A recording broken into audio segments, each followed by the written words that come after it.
May I come in, sir? Yes, please. Good afternoon, sir. Very good afternoon. Please take your seat. Thank you, sir. आपने अपना passport देख लिया है? Yes, sir. तो ये जो पासपोर्ट है यही आपकी पहचान है, ठीक है? और आपको अपना नाम, अपने राज्य का नाम, अपना जाति और धर्म शेयर नहीं करना है, ठीक है? और इसके अतिरिक्त आप बोर्ड को अपना संक्षिप्त परिचय दीजिए जिसके आधार पर आपका इंटरव्यू लिया जा सके। सर मेरा कोड 31 है। मैंने ग्रेजुएशन इंजीनियरिंग में किया है, इलेक्ट्रॉनिक्स एंड कम्युनिकेशन सब्जेक्ट के साथ। सर उसके बाद मैंने एमटेक प्रोग्राम ज्वाइन किया था इन्वायरमेंटल इंजीनियरिंग में। It's a disciplinary subject sir. Sir उसके बाद से मैंने सिविल सेवा की तैयारी स्टार्ट की है। सिविल सेवा की परीक्षा में मैंने वैकल्पिक विषय के रूप में फ़िलॉसफी लिया है, दर्शन शास्त्र। सर मुझे रुचि के तौर पे बैडमिंटन खेलना पसंद है। दूसरा सर मैं ड्राइंग करना पसंद करती हूँ। ड्राइंग में specially sir mehndi designing sir मुझे पसंद है, जो जनरली सर महिलाएं किसी खुशी के प्रसंग पे लगाना पसंद करती है, तो मुझे उसमें मेहंदी डिज़ाइन करना अच्छा लगता है सर। अच्छा। और आपकी स्ट्रेंथ और वीकनेस? स्ट्रेंथ सर मैं लीडरशिप अपने आप में देखती हूँ, और sir I am compassionate sir. Sir weaknesses sir मुझे लगता है सर मुझे अपनी इमोशनल इंटेलिजेंस पे वर्क करने की ज़रूरत है। I am little bit emotional sir. And sir sometime sir procrastinated tendency मुझ में सर मैं देखती हूँ, तो मुझे उसको सुधारने की ज़रूरत महसूस होती है। एमटेक कर लिया आपने? सर अभी कंप्लीट नहीं हुआ। अभी कंप्लीट नहीं हुआ है, ठीक है। इलेक्ट्रॉनिक्स एंड कम्युनिकेशन से आपने बीटेक किया हुआ है 2015 में। तो ज़रा नाविक के बारे में बताइए, नाविक क्या है और ये जीपीएस से कैसे अलग है? सर नाविक एक रीजनल नेविगेशन सिस्टम है इंडिया का, indigenous sir. GPS sir US का ग्लोबल पोजीशनिंग सिस्टम होता है सर। इसकी एप्लीकेशन सर हमें एग्जैक्ट लोकेशन पता करने में जीपीएस का सिस्टम अभी तक यूज़ होता आया था, लेकिन अभी नाविक को सर इंडिया ने बना लिया है, तो हमें जीपीएस की ज़रूरत नहीं है। अब हम नाविक का यूज़ करके स्पेसिफिक लोकेशन का पता कर सकते हैं। अच्छा, जो हम लोकेशन पता करते हैं, तो लोकेशन को जो आइडेंटिफाई करने में एक्यूरेसी किसकी है? एक्यूरेट पोजीशनिंग जीपीएस की ज़्यादा अच्छी है या नाविक की ज़्यादा अच्छी है? Sir in my opinion GPS की अभी बेहतर है सर। अच्छा, ये दोनों किस बैंड पे काम, अच्छा जीपीएस किस बैंड पे काम करता है और नाविक किस बैंड पे काम करता है? सॉरी सर, बैंड का मुझे नहीं अभी याद आ रहा है। मैं इसको जाके रीड करूँगी सर। बैंड का मुझे नहीं पता है। इन्वायरमेंटल इंजीनियरिंग में आपने अभी पीजी कर रहे हैं आप, तो इस जो आपने इन्वायरमेंटल इंजीनियरिंग में पीजी कर रही हैं, तो इससे जो इस समय ग्लोबल वार्मिंग और इस तरह के इन्वायरमेंटल बहुत सारे चेंजेस हो रहे हैं, तो उसमें आपकी ये जो डिग्री है क्या कंट्रीब्यूट कर सकती है? आपका एजुकेशन क्या कंट्रीब्यूट कर सकती है? सर मेरा एनवायरमेंटल मैनेजमेंट है सर। उसमें हम मॉडलिंग एंड सिमुलेशन प्रोसेस पढ़ते हैं सर। ऑब्जर्विंग फिनोमेना को देखते हुए हम एक मॉडल तैयार कर सकते हैं सर। आपने कहा जैसे क्लाइमेटिक कंडीशंस जो हो रही हैं उसके फेनोमेनाज और सर उसके कॉज को देखते हुए एक मॉडल तैयार किया जा सकता है कि इसका आसन्न क्या इफेक्ट हो सकता है, और उसके अलॉन्ग विद सॉल्यूशन हम एक मॉडल डिज़ाइन कर सकते हैं सर। सर एक मैथमेटिकल मॉडल होता है सिमुलेशन सर, तो सर हम आंकड़ों के बेस पे एक मॉडल डिज़ाइन करने की कोशिश करते हैं। उसमें कुछ डिजाइन किया भी कभी कोई आपने मॉडल? भी नहीं किया, अभी सेमेस्टर एग्ज़ाम चल रहा था। फिलॉसफी आपका ऑप्शनल है? Yes sir. मैं सोचता हूँ इसलिए मैं हूँ या मैं हूँ इसलिए मैं सोचता हूँ, आपका क्या ओपिनियन है? Yes sir. सर ये कॉजिटो इर्गो सम एक लॉक के द्वारा दिया गई अवधारणा है सर। लॉक एक एम्पिरिसिस्ट फिलोसोफर हैं। I think therefore I am. Sir इस पे मुझे अपनी ओपिनियन बतानी है। हाँ, आपकी ओपिनियन। आप दोनों में से किसको उचित मानती हैं और क्यों मानती हैं? सर मैं ये मानती हूँ कि मैं हूँ इसलिए मैं सोचती हूँ, ना कि मैं सोचता हूँ इसलिए मैं हूँ। क्योंकि सर मेरा जो ऑप्ट किया गया ऑप्शन है वो ह्यूमनिस्ट फिलॉसफी की तरफ इंडिकेट करता है। उसमें ह्यूमनिज़्म में ह्यूमन को यूनिवर्स का सेंटर माना गया है और ह्यूमन की सत्ता को स्थापित की गई है, जिसमें पहले ह्यूमन इस्टेब्लिश होता है देन वो थिंकिंग करता है। तो सर मैं ह्यूमनिज़्म के साथ जाना चाहूँगी sir. Descartes Sorry, sir. Descartes. It was Descartes, sir. I said Locke. और लाइबनिट्स, Thank you, sir. इनका क्या कंट्रीब्यूशन है? सर ये रैशनलिस्ट फिलोसफर हैं। इन्होंने सर नॉलेज के सोर्स को रीज़न बताया है।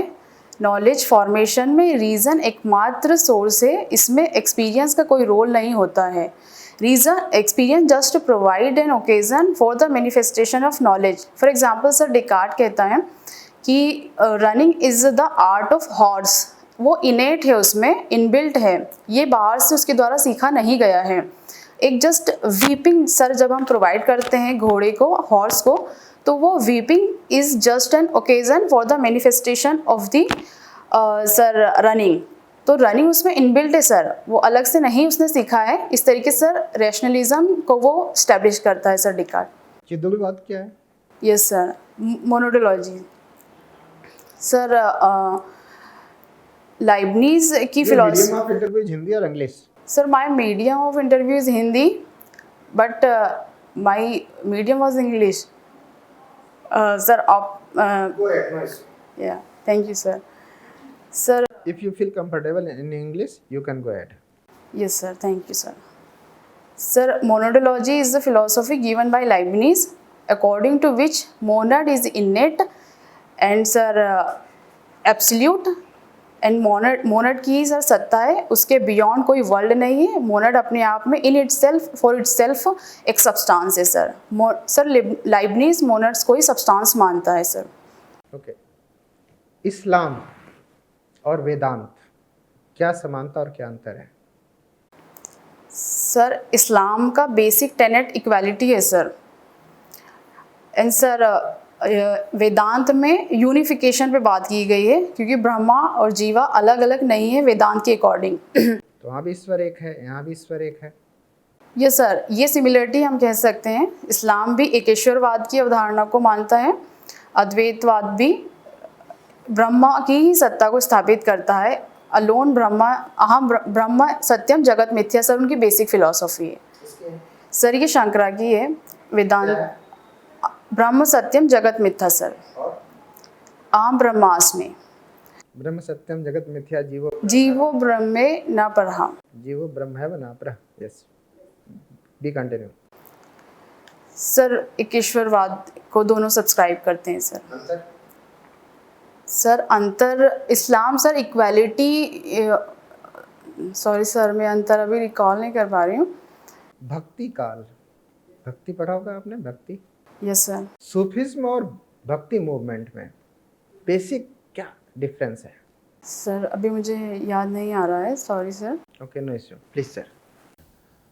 आपने बीटेक किया हुआ है और आपका फ़िलॉसफी भी सब्जेक्ट है, तो मुझे आइंस्टीन के बारे में कुछ याद आ रहा है। आइंस्टीन ने एक किताब लिखा हुआ था, the world which I see it, the world which I see it. उसमें किस तरीके से टेक्नोलॉजी और फिलॉसफी को आप कंबाइन कर पाएंगे, because technology is for home, it is for human civilisation, it is for the welfare of the people and society across the world, across the globe. But the philosophy of technology, because now a debate is that there is a digital divide in whole world, particularly in developing nations and all. So what should be correlation between technology and philosophy? That should be in our country also and in whole the world. Because that after coming Google, there is a big gap. After coming artificial intelligence, the knowledge of the people, particularly the students community who are living in the downside and the rural areas, they are going to be a big target, big victim of the technology, because they don't have that sort of education.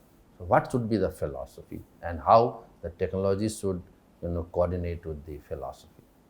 As a philosophy student and as a technocrat, yes, please tell us. Sir philosophy and technology का relation sir मैं इस तरीके से देखती हूँ कि technology का misuse हम बहुत सारी जगह पे देख रहे हैं सर। साइबर बुलिंग के केस में देखते हैं, वुमेन की बुलिंग सर ऑनलाइन में देखते हैं, प्राइवेसी इश्यूज़ में देखते हैं।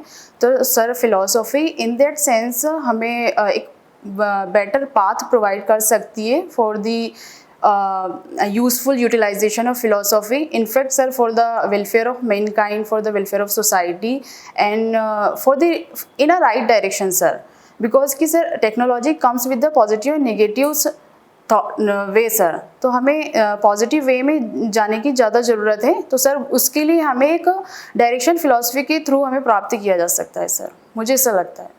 But in today's era, still a lot of people are, illiterate, and particularly millions and millions.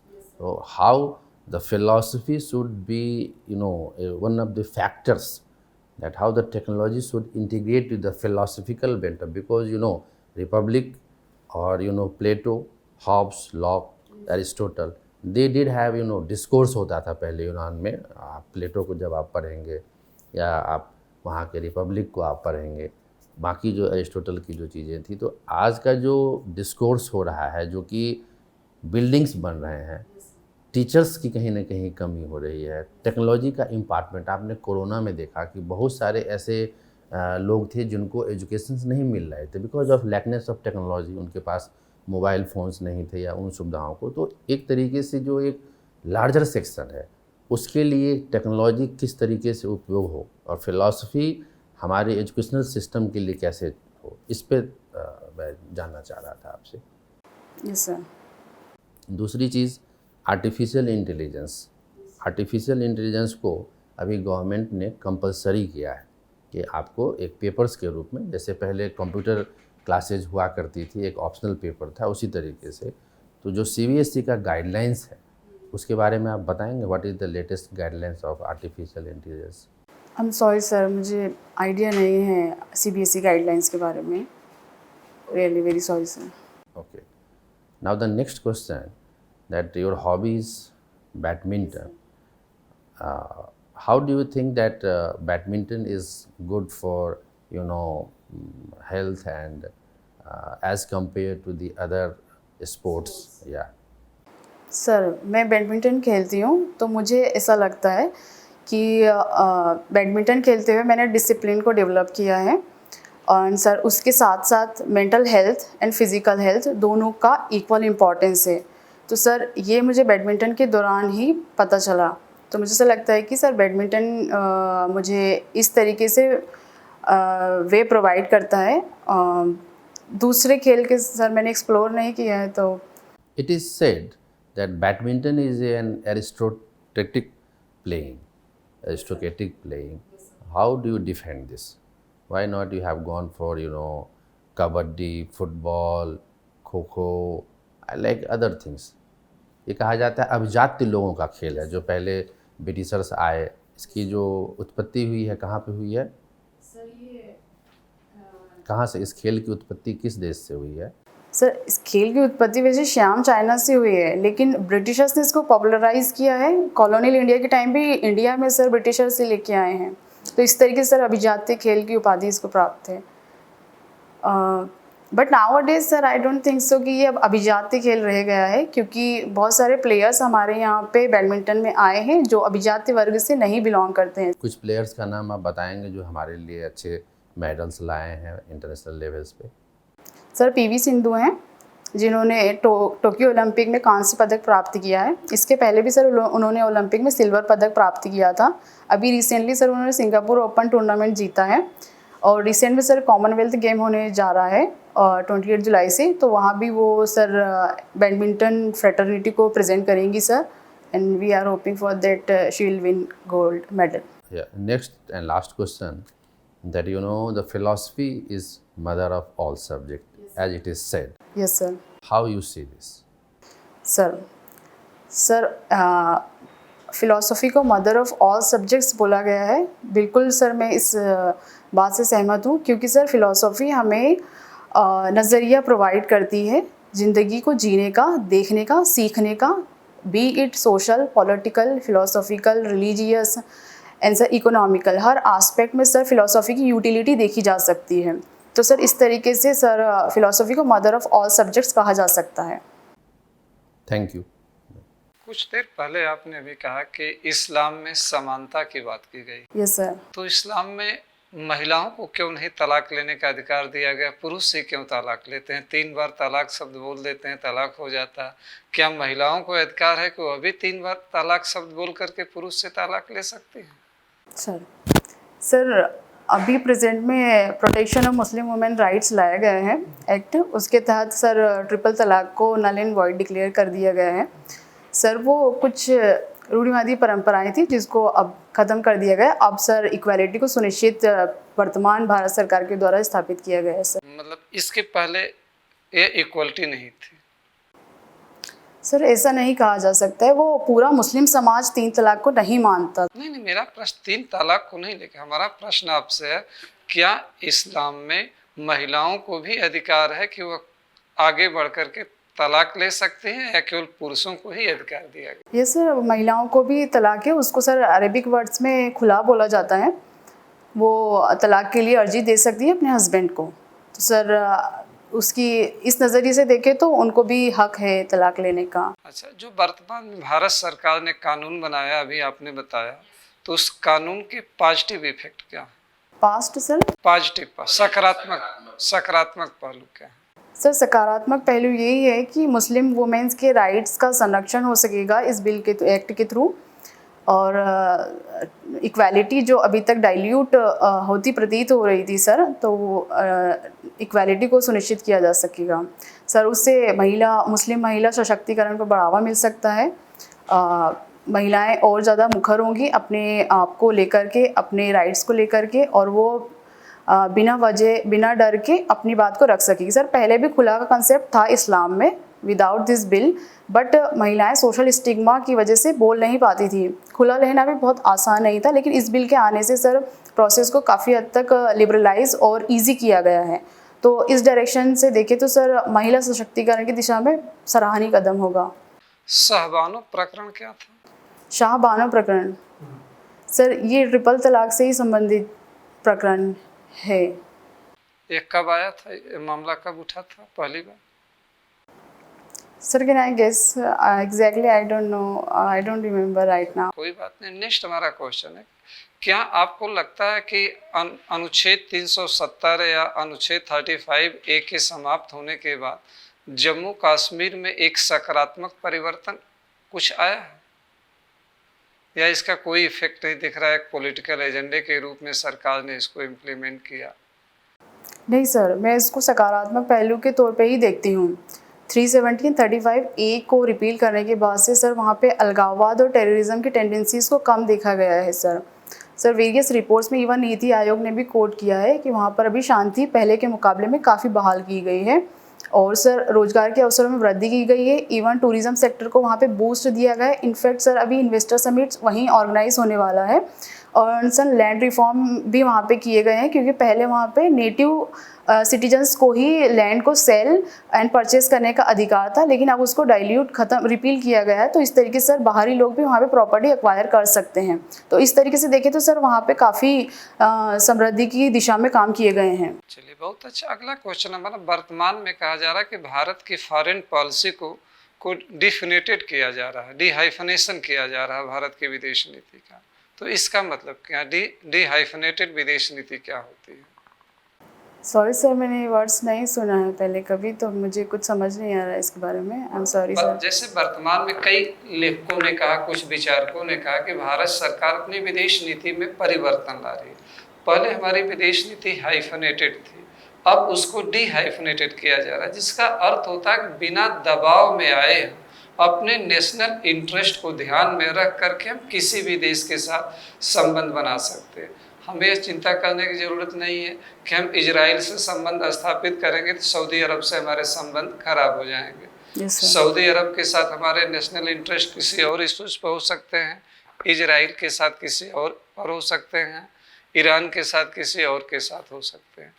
तो भारत सरकार वर्तमान में इसको फॉलो कर रही है। तो क्या आपको लगता है कि गवर्नमेंट ऑफ इंडिया जो पॉलिसी अपनाई हुई है, एक साथ हम अरब देशों के साथ भी मित्रता कर रहे हैं, दूसरी तरफ इजराइल के साथ भी हमारे संबंध काफ़ी बेहतर हो रहे हैं, तो इसके बारे में आपका क्या सोचना है? Yes sir. सर जैसे कि विदेश मंत्री एस जयशंकर ने कहा था रशिया एंड यूक्रेन वार के संबंध में कि हम अपनी स्ट्रैटेजिक ऑटोनॉमी को फॉलो करते हैं। यही सर हमारी विदेश नीति का मूल मंत्र है। उसके लिए सर हमें वी आर सॉवरेन नेशन, तो हमें किसी के दबाव में या प्रेशर में आने के लिए की कोई ज़रूरत नहीं है और इस स्ट्रैटेजिक ऑटोनॉमी को देखते हुए हमारे नेशनल इंटरेस्ट सर्वोपरि है। तो सर ये स्टेटमेंट अपने आप में बहुत मुझे लगता है स्ट्रॉन्ग स्टेटमेंट है, जिसकी इसी स्ट्रैटेजिक ऑटोनॉमी को देखते हुए ही भारत की विदेश नीति गवर्न होती है। सर आप इजराइल एंड सऊदी अरेबिया का बोल रहे थे, पर इसी के कंटेक्स्ट में सर एक I2U2 ग्रुप फॉर्म हुआ है। सर ये एक अच्छा एग्जाम्पल साबित हो सकता है कि सर हम डाइवर्जेंट ग्रुप को साथ में लेकर के इजराइल सऊदी अरेबिया अलग अलग हित रखते हैं, फिर भी हम सर एक ग्रुप में उनके साथ संबंध स्थापित करने की कोशिश कर रहे हैं और स्थापित करते हुए सर दोनों के साथ हमने सामंजस्य बिठाने की कोशिश की है सर।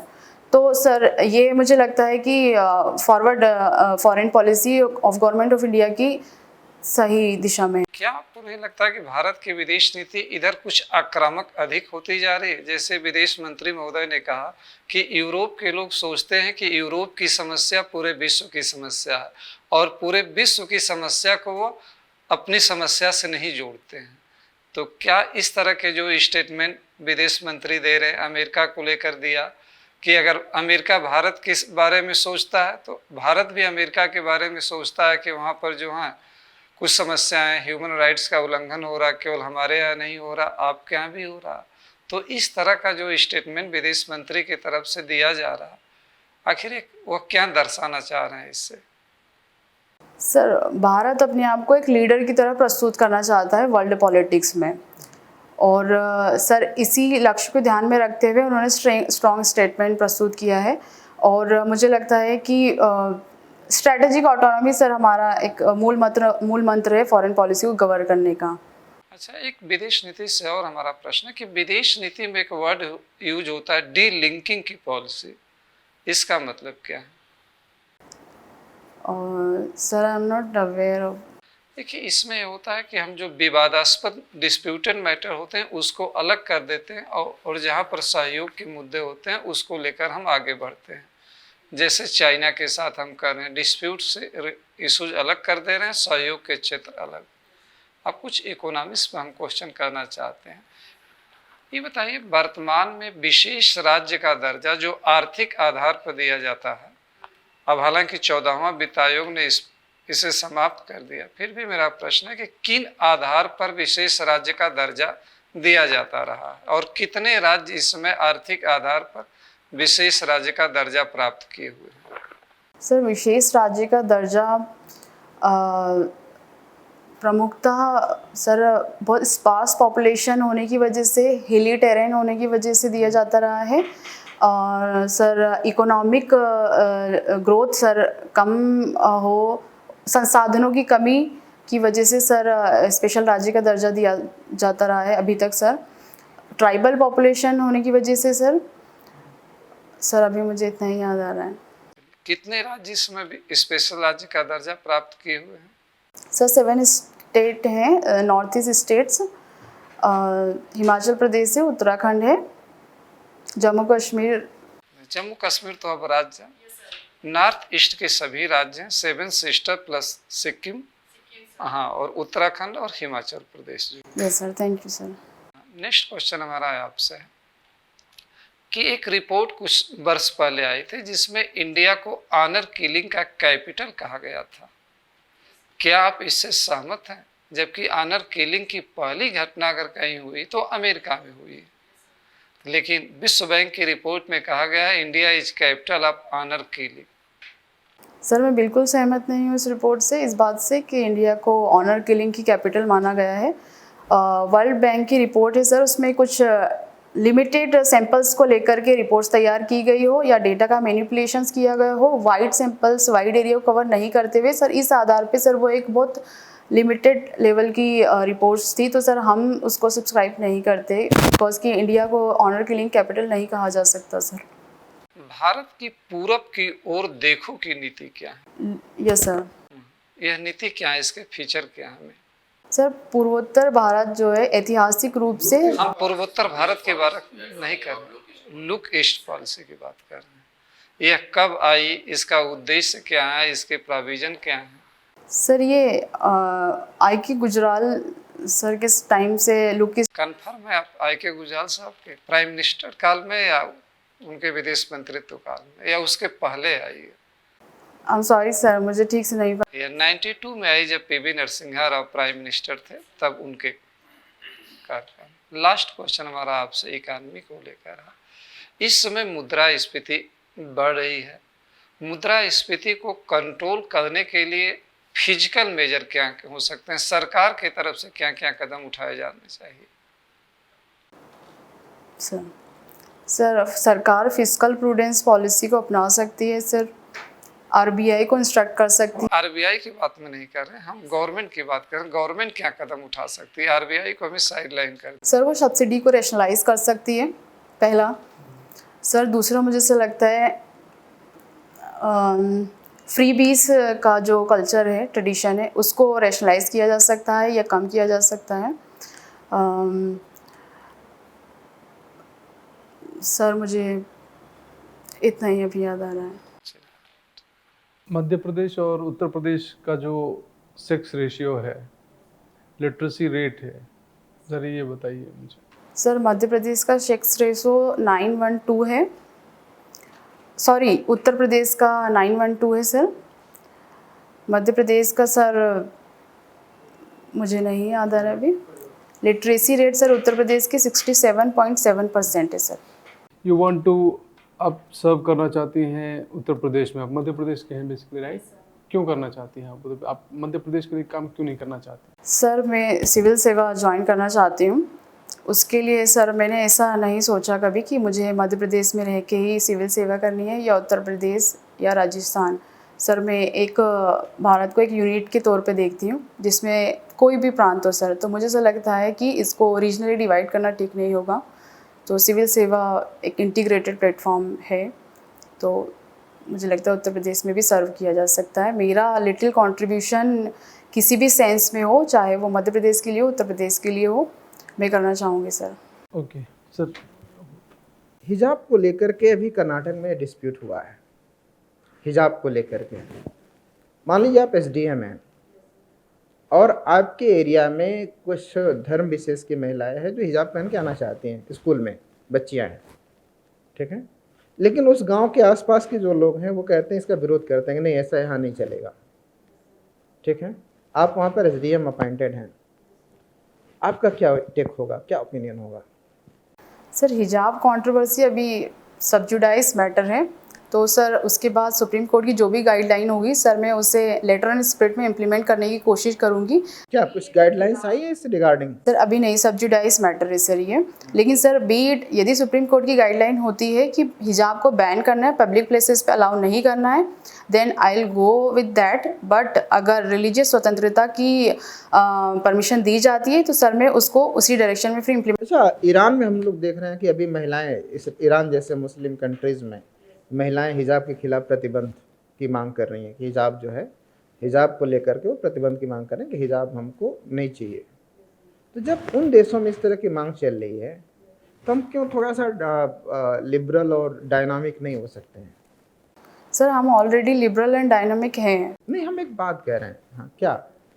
हम लोकतांत्रिक देश में रहते हैं सर, इसीलिए सर जो हिजाब पहनने के लिए प्लीड कर रहा है वो उसकी रिलीजियस स्वतंत्रता है इन माय ओपिनियन सर। और सर जो हिजाब बैन करने की बात कर रहा है वो उसका अपना पॉइंट ऑफ व्यू है, यही सर डेमोक्रेसी की स्पिरिट है सर, मुझे ऐसा लगता है। Last question from the board. Yes sir. Badminton से जो कुछ आपने सीखा उसको एडमिनिस्ट्रेशन में कैसे प्रयोग में लाइएगा और क्या सीखा, यही जानना चाहूँगा मैं। Yes sir. सर जैसे मैंने बताया था, डिसिप्लिन मुझे लगता है बैडमिंटन से मैंने सीखा है, जो कि एडमिनिस्ट्रेशन में कभी कभी लैक्स देखा जाता है, तो उसको इम्प्लीमेंट करके उसको एफिशिएंट एंड इफेक्टिव बनाया जा सकता है एडमिनिस्ट्रेशन में सर। समटाइम्स सर एडमिनिस्ट्रेशन में वर्क लाइफ बैलेंस देखा गया है जो मेंटल स्ट्रेस को हार्म करता है, इफ़ेक्ट करता है सर। तो स्पोर्ट्स के थ्रू सर मैंने ये सीखा है कि कैसे वर्क लाइफ बैलेंस को मैनेज करना है सर। तो ये एडमिनिस्ट्रेशन में बेटर यूज़ किया जा सकता है सर। सर टाइम मैनेजमेंट भी मैंने सीखा है कि जैसे स्पोर्ट्स में मैं खेलती हूँ तो मुझे अपना काम और खेल के लिए भी टाइम निकालना होता है, तो वो टाइम मैनेजमेंट सर मैं एडमिनिस्ट्रेशन में भी यूज़ कर सकती हूँ। सर ये मुझे लगता है 3 ऐसी क्वालिटीज़ है जो एडमिनिस्ट्रेशन में स्पोर्ट्स से यूज़ करके एफिशिएंट एडमिनिस्ट्रेशन हासिल किया जा सकता है सर। ठीक है, आपका इंटरव्यू समाप्त होता है, आप जा सकते हैं। Thank you sir.